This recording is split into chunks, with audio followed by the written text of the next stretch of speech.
Happy Saturday. The Women's March on Versailles took place on October 5th, 1789, or 235 years ago today. So that is today's Saturday Classic. This originally came out on February 8th, 2017. Enjoy! Welcome to Stuff You Missed in History Class, a production of iHeartRadio.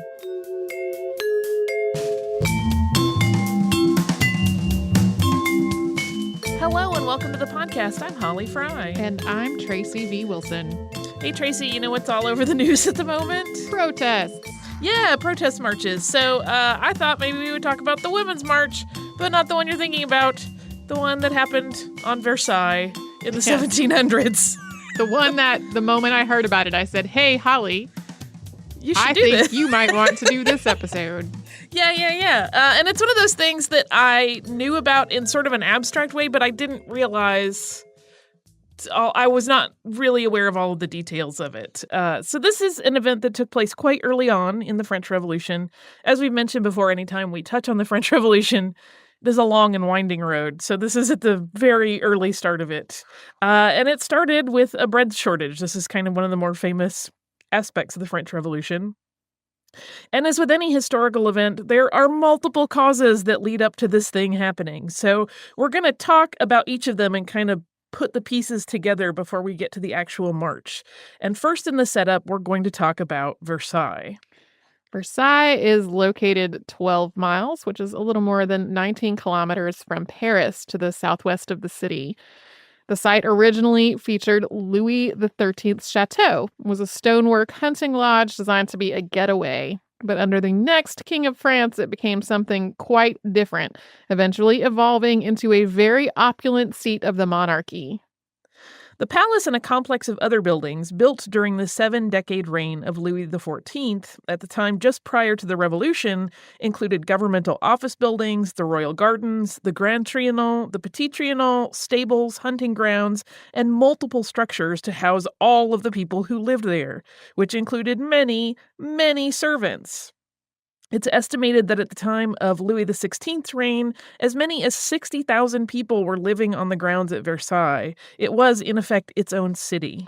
And it was a luxurious place. The palace, of course, was the most lavish of all the buildings, with more than 2,000 rooms, more than 720,000 square feet, which is about 67,000 square meters of floor space, more than 4 dozen staircases, and then all that space was decorated with fine art and furniture. There were at least 15,000 paintings in the palace, plus tapestries and glasswork and lots of gold leaf. It took a staff of thousands just to maintain the palace and the grounds. Yeah, so if you've ever visited Versailles, you know it is massive, but it's one of those things where you think about like the house you live in and whatever the square footage is. Like, an average sort of apartment-y thing in Atlanta is about 1,200 square feet. So then when you think about how massive, I mean, it's a small town just in the palace. It was like, multiply that times 720. Yeah. And in the views of the royals and the nobility who occupied Versailles, it was a house of the people, or at least that's what they told themselves.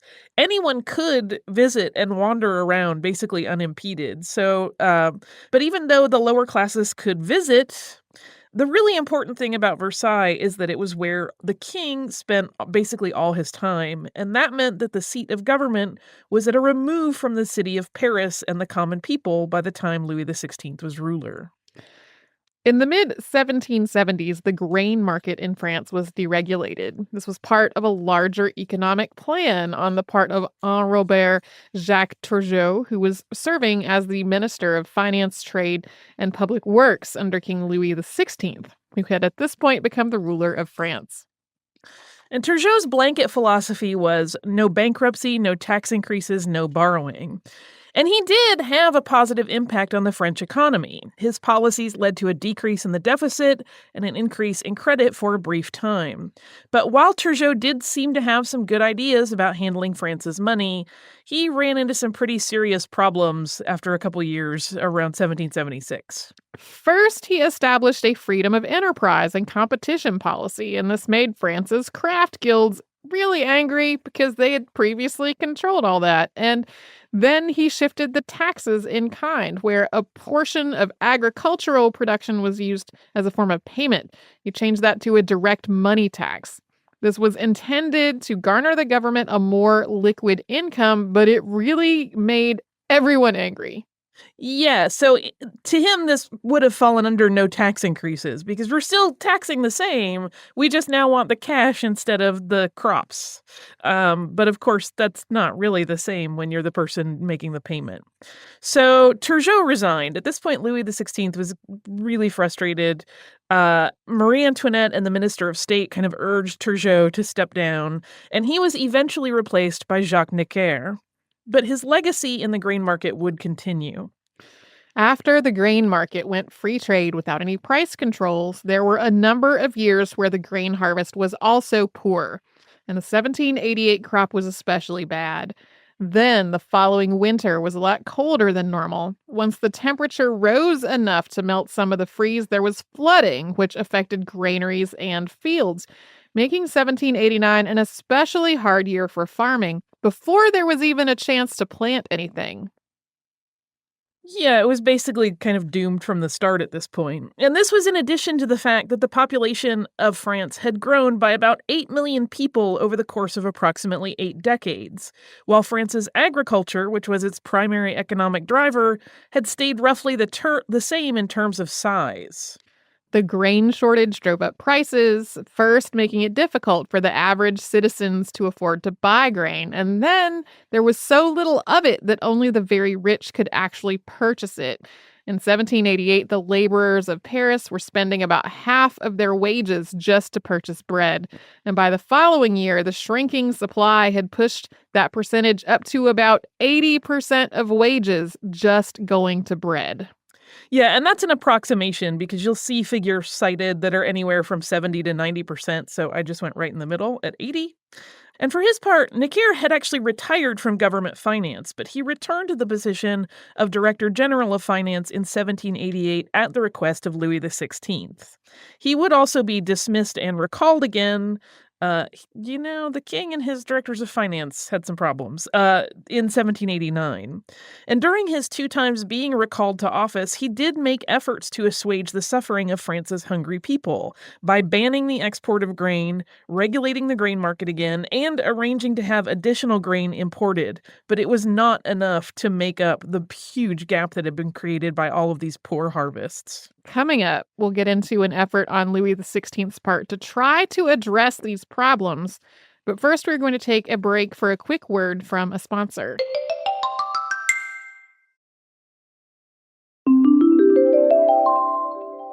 King Louis XVI had already inherited an economic train wreck from his grandfather, and things had only gotten worse while he had been on the throne. So to try to find a way to solve the problem, he assembled the Estates General. And this General Assembly, consisting of representatives of the estates of the realm, that would be the clergy, which was the first estate, the nobility, which was the second estate, and the commoners, which were the third estate, had not been brought together since the early 1600s. But this situation was dire. At this point, France was spending almost 50% of its national income to pay the debt accrued over a very long period of poor fiscal management. Of the remaining 50%, 6% was allocated to the maintenance of Versailles. The rest of it went to the military and public works. In this assembly and what came out of it could easily be its own episode. There was a lot that happened. But for the purposes of discussing the Women's March on Versailles, we're going to keep it fairly simple and do pretty much the broad strokes. So after a long series of squabbles and a seeming impasse, the Third Estate broke away and formed its own initiative under the name of the National Assembly. You've probably heard of the tennis court oath, but just in case you haven't or you're fuzzy about the details, this was a vow made by the members of the General Assembly on a tennis court after being locked out of the hall where they had been meeting. Quote, not to separate and to reassemble wherever circumstances require until the constitution of the kingdom is established and consolidated upon solid foundations. Yeah, so they wanted to develop a constitutional monarchy, and they were going to write that constitution. And they promised they were going to stick together and do it and work together until it was done. And after the king concluded the estate's general meeting, which had spawned the General Assembly, and nothing had really, been resolved by that estate's general gathering, the group known as the General Assembly sort of disbanded. You'll also just see it said, written that they'd renamed, but they reformed as the National Constituent Assembly. And at that point, too, we should note that there were, even though it's often called the gathering of the Third Estate, there were people from the clergy and the nobility that were on board with this and were kind of joining in. And this group was meeting at a hall in the Versailles complex when the Women's March took place. So on October 1st, 1789, there was a raucous party at Versailles in the Opera House that got a lot of publicity. And at this fete, the Royal Flanders Regiment was welcomed by the king's bodyguard at the palace. There was a banquet, lots and lots of wine, and things quickly lost any sense of behavioral constraint. The soldiers in particular got very drunk and allegedly started slurring insults about the revolution. Stories appeared in the press that some of the soldiers had even thrown the tricolor cocardes, those were those pleated ribbon badges that had become emblems of the revolution, onto the floor and both urinated on them and stomped on them. And then they allegedly put on the white ribbons of the Bourbons, or black ribbons, which were associated with the aristocratic counter-revolution, and swore their loyalty to Louis XVI and his queen. And while Louis XVI had been at the party for some period of time, it was fairly brief. But some accounts claimed that he had been there for hours partying with these soldiers. This event was commemorated by printmakers, but they were largely fabricated depictions of this event as the artists were working from descriptions from other people and maybe even rumors. They were basically filling in the details. Both the stories and the prints were not considered to be accurate. But boy, they were really proliferating throughout France at the time. But though they were overblown reports, they still garnered the ire of the public. For one, guests in Versailles were bad-mouthing the revolution, which was just in its infancy, and people were really angry to think that the king was hosting people that were basically saying that that was stupid and useless. For another, these men were being treated to a massive feast when many of France's people were going hungry. And because this October 1st party was just another in the long line of incidents of waste on the part of the monarchy while the common people suffered, it sparked lots of protest. Yeah, certainly not the first protest, but and we'll talk about that a little in a moment. And additionally, there had been an expected bump in the availability of bread. So the grain harvest had taken place in September. There wasn't a lot, but there was some, so it seemed like there should be some bread available.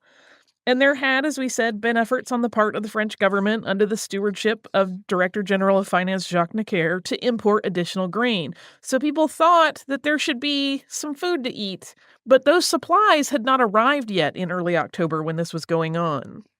The lack of grain, even though there had been assurances that shipments had been arranged, caused all kinds of rumors to circulate. As lines for even meager portions of bread stretched for city blocks, people started to gossip that the shortage was purposely being arranged by the government to weaken the populace and make them more submissive. Yeah, when you combine the fact that there is no food with the fact that there are obviously these lavish parties and a lot of spending going on at Versailles. This ties in, of course, to the whole let them eat cake falsehood that is often reported, that has been talked about on the show before, I think by previous hosts, and we've certainly referenced it. Yeah, I think that's like a really short episode back in the Candace and maybe even Josh days, maybe Candace and Jane, long time ago. Yeah, but I mean, basically everything that was being reported was largely rumor, but people were so upset that conspiracy theories were just sort of like the standard of the day. And it was easy to believe that there must be something nefarious going on if they were having parties in the palace while no one else could even get a loaf of bread. So that is why rumors were so rampant at the time. There had been multiple calls for organized protests in the days and weeks leading up to October, but this grain issue, combined with the bad press around the party at Versailles, served as a catalyst. Protests started on October 4th with people marching in the streets to decry this rumored party at Versailles as well as the food scarcity, but they didn't really come together until the following day. On October 5th of 1789, a march started that would eventually cover the 12-plus miles from Paris to Versailles, but it didn't begin with that intent. So when the first part of the crowd assembled in the morning, it was outside the Hôtel de Ville. That was the seat of the Parisian City Council. And somewhere between 5,000 and 10,000 people. Again, that's one of those things that the reporting is very, very widely varied. It was mostly women. They stood outside this administrative building demanding that all the remaining grain stores be released to the people. There was no response from the Hôtel de Ville. So at that point, the crowd decided to march right to the monarchy with their protest. And by noon, the group had armed themselves with clubs, muskets, pikes, and the like, and headed out of Paris to walk to Versailles, basically the length of a half marathon. I know, that's what I kept thinking is that, Tracy's done a half. I've done quite a number of half marathons. This is not a small distance. It's one of those things that if you've ever walked a mile and been that person that's been like, I could do that 12 more times. Yes, you probably could, but it's exhausting. You might hurt yourself like I did. And now imagine doing that when you haven't had enough to eat in months. Yeah. It's a no small undertaking, and it speaks to the level of frustration that was prevalent at the time among the people of Paris.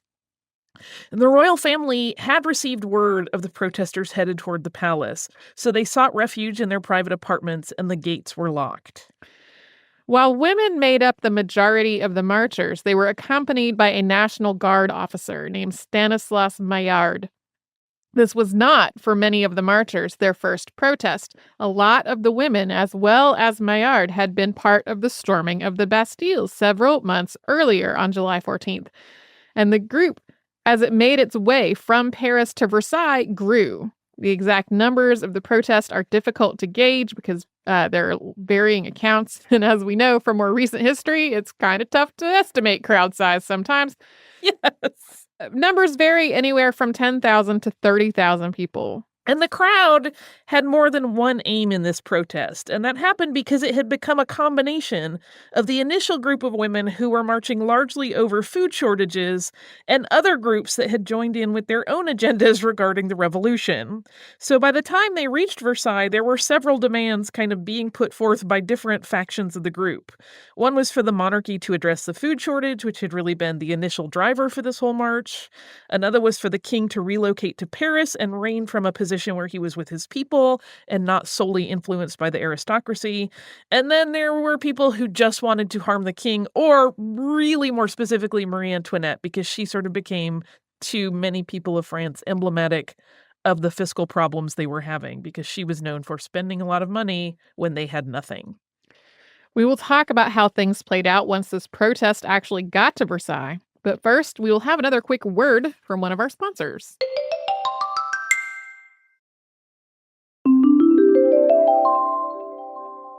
The protesters would end up spending about 24 hours at Versailles. The 2 days of the protest, October 5th and 6th, are sometimes referred to as the October Days or the October Days March, in addition to being called the Women's March on Versailles. To add tension to the situation, it was raining when the march got to the Versailles complex, so some of the women, about 20, made their way into the hall where the National Constituent Assembly was meeting, along with Maillard. While this took the assembly by surprise, the group spoke with the protesters and heard them out, and Maillard did most of the talking on behalf of the demonstrators. The women and Maillard explained that there was no bread in Paris and that they needed the assembly's help. And so the men drafted a proposed decree, requesting that the king make every effort to get grain circulating through the population. And this proposal was read to the women and Maillard for review.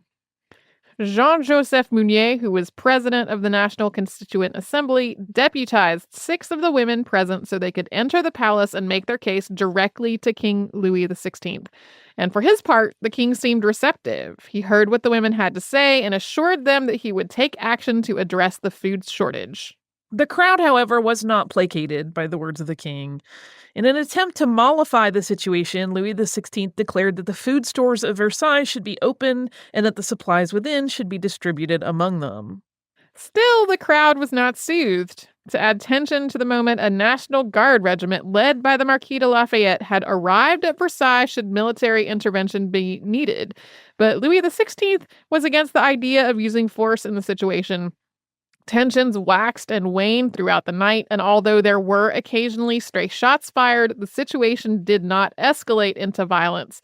Allegedly, there was even a fairly friendly relationship between some of the guardsmen and the crowd, given the Marquis de Lafayette's reputation in both the United States and France. That does not completely surprise me.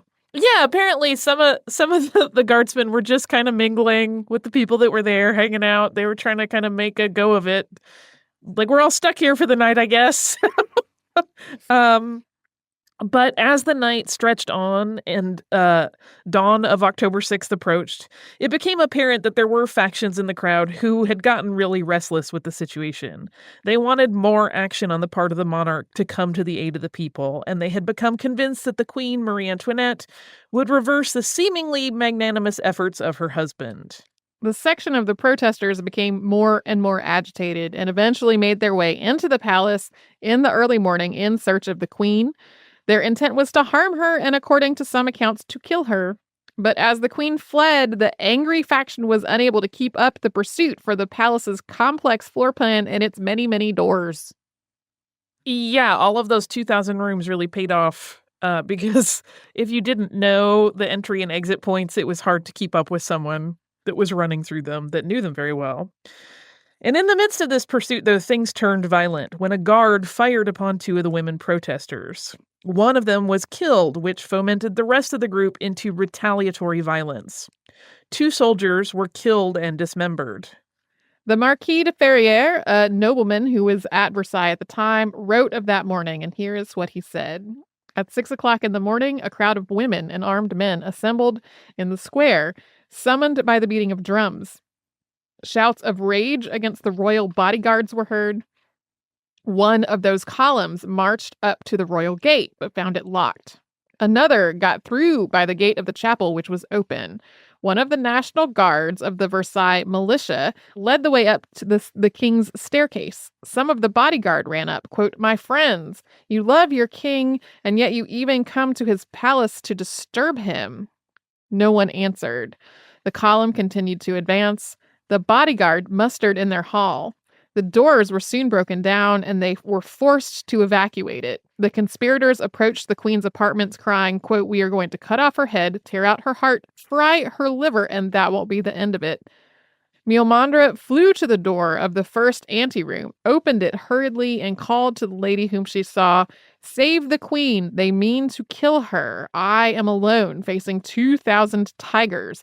My comrades have been obliged to quit their hall." After these few words, Miomandre shut the door and bravely waited for the conspirators. One of them tried to stab him with his pike. He parried the blow. Another, taking the pike by the head, struck him a blow with the butt, which felled him to the ground. "Stand back," said the National Guardsman who led the column. The crowd made room for him. Then, measuring the butt of his musket against Miomandre's head, he struck him with all his force so that the trigger penetrated his skull. Miomandre, streaming with blood, was left for dead. And eventually, with more manpower summoned, the military was able to get all of the protesters out of the palace, though the now angry mob remained outside. Lafayette suggested that Louis XVI address the crowd, and the king went along with this plan, walking out to the balcony to tell the gathered people that he and the rest of the immediate royal family would travel to Paris, and he declared his love for his people. He also put on a tricolor cockade. And Louis's words sort of did the trick. His words were well received by the crowd, and they did begin to cheer for him. And he then left the balcony to be replaced by his wife. And while she was not met with the same cheers, it was not lost on the crowd that she was showing an incredible level of trust in making this appearance so immediately after this foiled attempt on her life. The morning was spent preparing for travel. And that very afternoon, Louis XVI, Marie Antoinette, and their children left Versailles, accompanied by several members of the National Constituent Assembly and the crowd that had been at Versailles throughout the protest. King Louis XVI and the National Constituent Assembly moved into the Palais des Tuileries on the right bank of the Seine. And while the Tuileries was a palace originally built in the 16th century, it had not been an active residence for decades. So there was some effort required to make it livable as a home and serviceable as a governmental hub. And it's one of those things where people go, well, you moved into another palace. But it really was a significant shift in their lifestyle from what they had been living in at Versailles. This is the first time in 100 years that France was governed from Paris rather than from the Versailles complex, and Louis XVI and his family never saw Versailles again. Yeah, so that was the Women's March on Versailles. That seemed effective. A little bit of bloodshed, unfortunately, but yeah, I mean, you and I talked about it before we started, that I have this whole thing where when I read about Marie Antoinette and Louis XVI, and there have been some writings in recent years that have fallen more in this angle rather than the sort of more vilifying versions, which is probably what I'm most influenced by. They made so many stupid moves, but I really think they just were not prepared for the roles that they found themselves in. Yeah, they sometimes are portrayed as like mustache twirling villains, cackling over everybody else's misfortune. Yeah, or just completely callous. And really, I think they just didn't get it. They had no grasp of the reality of France. I think Louis XVI wanted to do the right thing, but didn't know how. He didn't know who to trust. He wasn't ever confident enough in any of his advisors to really follow through on any plans that may have helped in the long run. There are some historians that theorize that if Turgot had been allowed to stay in his position running finances, that he actually could have prevented the later events of the revolution, but we don't know. But yeah, they made so many poor choices and just bad decisions, but I really think above all else, they were just foolish and ill-prepared. And the whole situation was exacerbated so much by like huge food shortages and this enormous disparity between the world of Versailles and the world of everyone else. Yeah. It's the thing. Like how can you govern people you don't even know or understand? And it's a fascinating. I think that's why people continue to be fascinated by Louis XVI and Marie Antoinette. It's such a bizarre concept. They're so completely divorced from the people that they are allegedly ruling.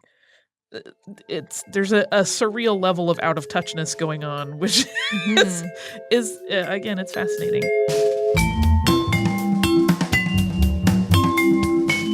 Thanks so much for joining us on this Saturday. If you'd like to send us a note, our email address is historypodcast@iheartradio.com. And you can subscribe to the show on the iHeartRadio app, Apple Podcasts, or wherever you listen to your favorite shows.